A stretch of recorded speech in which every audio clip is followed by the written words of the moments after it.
बऱ्याचशा छोट्या मुली वयामध्ये म्हणजे ॲडोलेसंट या मध्ये येताना त्यांच्या शरीरामध्ये काही बदल हार्मोनल चेंजेस होत असतात.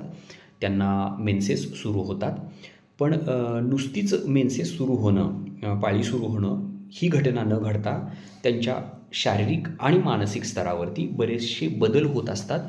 हे बदल होताना बऱ्याचशा मुलींना बऱ्याचशा त्रासाला सामोरं जायला लागतं.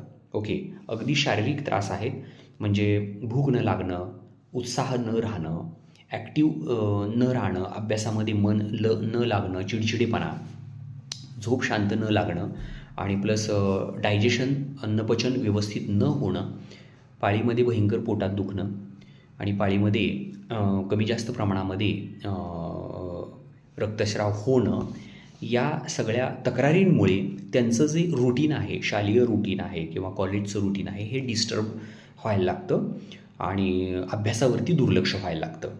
आणि या तक्रारीसाठी आम्ही बरेच वेळा ॲलोपॅथीची हार्मोनल लाईन ऑफ ट्रीटमेंट घेतलेल्या बऱ्याचशा मुली पाहिलेल्या आहेत.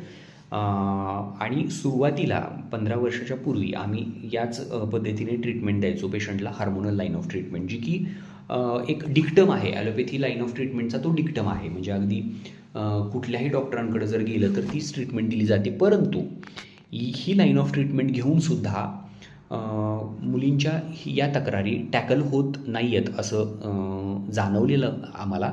आणि म्हणून आम्ही गेल्या 5-7 वर्षापासून या मुलींना संशोधित स्पेशलाइज्ड आयुर्वेदिक ट्रीटमेंट जेव्हापासून आम्ही देतो आहे तेव्हापासून या मुलींमध्ये इतक्या सुंदर रीतीने ट्रान्सफॉर्मेशन होताना आम्हाला दिसत आहे की त्यांचे सगळे मानसिक प्रॉब्लेम्स, शारीरिक प्रॉब्लेम्स आणि मेन्सेसचे प्रॉब्लेम्स सुंदर रीतीने टॅकल होताना दिसत आहे. आणि त्यांची एक फार सुंदर रीतीने डेव्हलपमेंट ही होताना दिसत आहे. आणि याच्याबद्दलचे फीडबॅक आम्हाला बरेचसे हे पेशंट देत आहेत. आणि त्याच्यामुळे